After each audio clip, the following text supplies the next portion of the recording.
come out for a little trip out today. I'm at a nice little railway with a couple of blokes I found sitting in the cafe here from Rapido. And if you can introduce yourselves first, guys. So I'm Andy Hardy, I'm the General Manager at Rapido Trains UK. Hello, I'm Corwin Bainbridge and I also work at Rapido Trains UK. And would you like to tell us exactly where we are? So we are visiting our friends at the Bredgar and Wormshill Light Railway. It's a private little railway tucked away in the Kentish Hills, and it's a lovely little 2-foot gauge railway. And whilst we're in here drinking and eating cake, the team are out playing their steam engine today. Yes, I mean, we are sitting in here. It's a really nice cafe. I can recommend the cake in the cafe. It's excellent. And we're sitting in here doing some work while they're out enjoying themselves on steam locos and diesel locos. But while you're here then, you brought some models with you, surprisingly. Look at that little display on the table, everybody. And now, you've got a mix here of projects that we know about and projects that we've only just found out about, haven't you? So shall we, let's have a quick chat about some of these things. You've got some Great Western locos in what I believe is the wrong livery there. Very much. It's the, as Corwin would call them, the preservation red oxide livery. Yes. So these The are mid-overhaul livery. So these are the first engineering samples for the forthcoming 44XX small bringers. So they were the precursor to the 45s and the 75s, of which there are many preserved and many of your followers will know about. And a really useful loco for a lot of people who are doing a branch line. It's a properly useful thing rather than some great big express loco. It's the sort of thing that you would see pottering around quite nicely. I've got to ask though, presumably these are all different. There's going to be detailed differences that as a non-Great Western enthusiast I can't tell. I think the Great Western nutter in the room better answer that question rather than me. Well, they're completely different, Phil. Clearly, they're obviously different. You know, something that we're really pleased with that we're doing with this model is there's no cab side shutters. So those weren't fitted until later. So with the tooling variations that we're able to do. That one's got cab shutters? This one's got cab shutters, the early one doesn't. Then there's also, later on in their lives, they got number plates on the front. Yeah, I can see that. VR condition.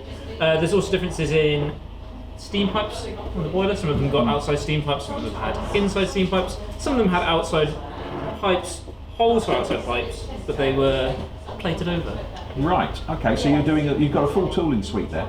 And there's even two types of tank with different amounts of rivets. Different rivets. Rivets. All the rivet counters are Our on. professional rivet counter has verified that both tooling options for that are correct. Okay. Brilliant. And what's the reason for the different colours of plastic? It's not so much different colours of plastic, it's also different colours, different types of material. So the running boards and the main part of the boiler are actually a die-cast metal part, so the black part's die-cast metal. The red bits are plastic. It tended to be just what the factory had to hand. So yes, rather than just spraying the model to send it to us, we want to see it in its raw material form so we can check things over. So yeah, you do get lots of different colour bits, you get etched bits on there. They obviously had some yellow left over and did some steps in yellow for the fun of it.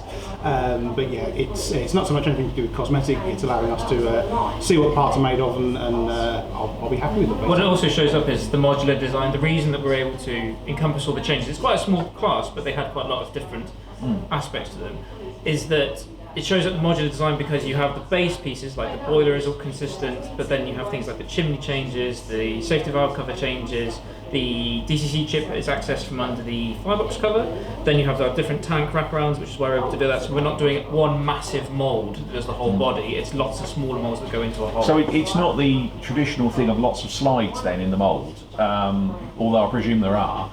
But you're actually moulding, you're actually making lots and lots of different bits. We are, yeah. So there is a mixture of completely new moulds, some slides in some cases. It allows us to efficiently make the greatest number of variations. As I said, there are a very small number in the class, but nearly every engine was different and they were modified during their life. So by doing a modular setup means we are able to say for engine number one example can be done in this point of its life, in that point of its life. If we do another run later, we'll be able to do other variants as well. Doesn't that give you an issue though with the cost of assembly? Because somebody's got to sit and stick all those bits together, and the more bits you've got, the more sticking together there is, which means more assembly time, and we know that that's a big chunk of the final price of the loco. It is, but it is a trade-off between whole new toolings if you want to do a whole new different body style, for example. So yeah, we work quite closely with the factory to say if we do lots of separately fitted bits and lots of separately different tank wraparounds and stuff as against to making a whole new mould, which one's going to be more cost effective. Different projects we would do in different ways. We sit down at the very beginning, we look at it, we have some mammoth spreadsheets based on photographs and historical evidence and drawings, and that leads us in which design style, maybe is the best word to put it, we will go down to say is it worthwhile. Yeah, it does affect the assembly cost, but at the same time, if we tooled each body individually, there'd also be a massive cost there as well. Fair enough. Right, moving on behind, we have some Y7s. Even I can recognise they're Y7s. Northeastern H class for that one. Yes. Y7 for that one. That's a Y7. I may have built a kit for one of those, so that's why I recognise them. Now these have been announced for quite some time, and I can see that at the very least there is different pipe work and different safety valves going on there. So yeah, so these were announced at Worley last year, and we said to everyone that we would have samples by Worley next year, and we do. These are all working samples. These have got speakers in them. We are really pleased with them. So proper metal wheels and everything on these ones. We're getting there. Yes, again, the tooling suite for this has been designed in such a way that there's lots of optional parts. There are different frame front and back, so there's inserts to give the curved and angular frames. Different smoke box doors, door darts, different handrail arrangements. There's wraparound handrails, there's front handrails only, there's different lamp brackets, there's Northeastern style, there's the later LNR style, there's two different buffers, there are shunting poles that can be added on, because some of them had 4 prop shunting poles. There's all sorts of safety valves, cab roofs are different. And also pipe work to allow for the vacuum fitted one that ended up on the North London Railway, and the corresponding brake gear in the cab as well. Again, these were drawn up by one of our UK based designers who happens to be a bit of a Y7 expert along with myself, because I used to drive one up at the Middleton Railway. And it was one of those projects that, again, through a clever bit of design of which bits we can reuse and which bits we tool up separately, has given us the greatest ability to get through from pre-grouping all the way through to BR and into preservation as well. Now, didn't one batch of those have some lumps on the buffer beam? There were some very weird ones as well. So there are some, I don't know if either of these samples are quite right. So this one's got a cutout in the buffer beam for the shunting poles, whereas that one hasn't. There were the dumb buffers as well. We're going to put dumb buffers in the poly bags on all of the models. It's easy just to throw them in because we know that some people just like to add them. But yeah, the LNER fitted some with dumb buffers, as did the Northeastern. Prop shunting poles, there's lots of little variations. The dumb buffers though, were they for moving things like your children's around? They're curious about children's, yes. Sorry, somebody else's children. But yeah, somebody else's children. It sounds like somebody else's children moving around. Yes. They were used for a variety of things. So yeah, there were a lot of dumb buffered vehicles, and again, dumb buffers are much better at putting prop shunting poles on, something you don't see on the railway now. Yeah. But putting lumps of wood between it to move things on different rails, different adjacent lines, much better than a sprung buffer, because it moves it then pushes the prop out on you. So yeah, tooling those up allows us, again, a nice bit of variety. That's great. When's that going to be available? Come on, you've got it. You're going to have the sample definitely ready for Worley, because we are a few weeks before Worley now. So when's it going to be in the shops? The order book, you've put me on the spot now. The order book's closed in February, I think. I think it's early next year. February the 12th. They will be ready to go into production straight after Chinese New Year. We've timed it so that the order book will close. We'll compile all the orders, get the order into the factory, and they'll go straight into production. All being well, I would touch wood, and with fair weather, I'd like to see them delivered before Worley next year. Right, okay, so this time next year we can be sitting here with production models in our hands. I would like that very much. Okay, and we carry on moving backwards, and there's some wagons here, aren't there? Yeah, they're 2 of our previous wagons. So we've got the Southeastern Chatham box vans and the Southern 8 planks, which have both been available for a little while and both sold really well. We rather like them. And presumably more runs of those coming at some point then? Possibly. Don't want to do anything too quickly. We've got a number of wagon projects in the go at the moment. We've got, I'll give you a bit of a scoop, we've got 4 new wagon projects ready for tooling that are ready to go in the next few weeks. And at least another half a dozen that are in the design phase behind it. You will have noticed we like our wagons. You do. I mean, there's some excellent NCB wagons, I believe, in the. I believe so. Yes. I can't remember who commissioned those, but they're the lovely 1907 jobs. Yeah. I think they've been selling extremely well as well. So if you haven't got your orders in, get them in now. Is it limited edition? It is a limited edition one, and I think they're going to be incredibly popular because everybody wants to build mine mounts. But anyway, and finally, at the back, tucked at the back, is the little locos. They are a bit different, aren't they? Go on, tell me all about these.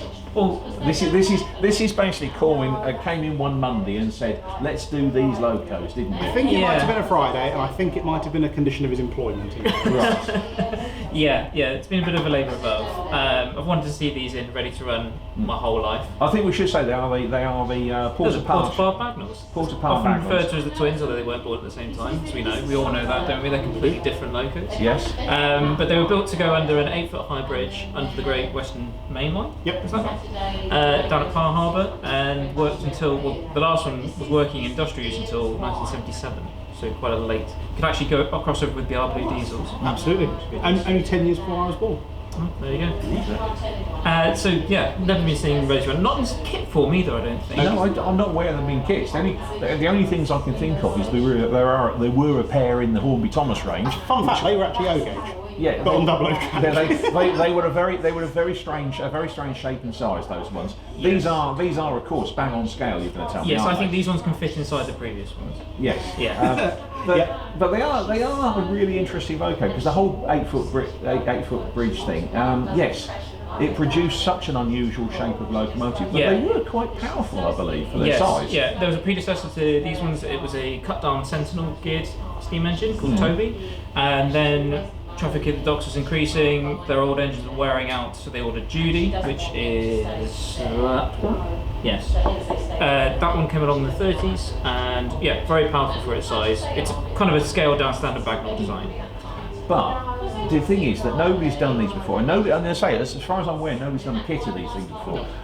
Presumably because they are so easy to mechanise. You've just taken any old 040 chassis and chucked it underneath. Absolutely, a lovely. We've basically taken one of our tender engines and taken out one of the big chunky motors out of it and put it in here. Yeah, it's essentially designing an N-gauge loco to 00 dimensions. Yeah, come on. There must have been a lot of challenges in there. I mean, there is presumably going to be there's going to be a motor, obviously. Yeah, that'd just be silly. Well, but we had a lot of help from the people at the bottom of Wentworth Railway who look after Alfred and Judy, and they sent us a full set of drawings and photo surveys, everything that we could use to make the two different tooling suites to make the locos. And that enabled us to then look at the space inside and say what size motor can fit in, where does the speaker go, because of course these come in DCC sound flavour as well, for those who like that sort of thing. How do we fit a flywheel inside it? So an enormous amount of engineering went into that.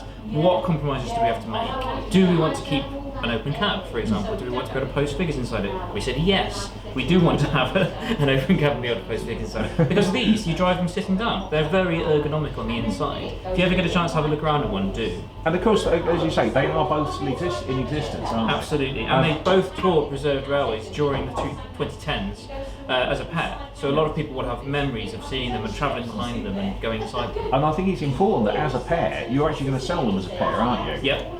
2 double packs are available, so we wanted to make a really nice presentation item. So it comes in a wooden box, and in that you get an exclusive booklet, a postcard of a painting that we commissioned with John DeGray, and the 2 locos together. We really wanted to make something that felt special and like you'd invested in something. Yeah, because I think for a lot of people, let's be honest, not many people are modelling a Porter Part, are they? No. So these are largely useless locomotives for most people, and yet we still want one. Yeah. Or both. I must admit, of all the ones on here, this is the one that I really like, and I would certainly put my own money into. We are wondering how many layouts will appear with restricted height on them. Yes, that's true. But I think just as attractive locos, that's the way. But the idea of putting them in a pack, I think that makes a lot of sense, because for a start, it'd be great presents, because this is something you've done quite a bit of, isn't it? Is the value added stuff. Absolutely, value is really important to modelers, and a lot of people as well don't always realise the history of the models they're buying. So being able to put booklets in, we did it with Tipfield. The Deluxe sets had that. Shameless plug here. The booklet I put together, pictures behind the scenes. Studio Canal gave us stuff, and the amount of emails we've had from people saying, "I didn't know that. That's really interesting." So being able to get David Nelson at Bodmin and Wentworth Railway to help us put together a booklet about the twins and teach people how they came out. Most people think they were built together, but they were built decades apart from each other. Is really good fun, and that adds value, and it's collectible, and it's just something a little bit different. And modelers really are a slightly odd bunch in many ways, that people like things that are different, and I don't think you can get much more different than this. Are you saying I'm weird because I like them? Absolutely, they would look excellent pulling a draft car. Yes, they would. Right. Okay. Well, thanks for that. Thanks for your time, guys. It's busying up in here because the cake is excellent. We better get outside and play with trains a bit more. But thanks very much for your time. Thank you. Phil. Do you want your receipt? And that'll do the job.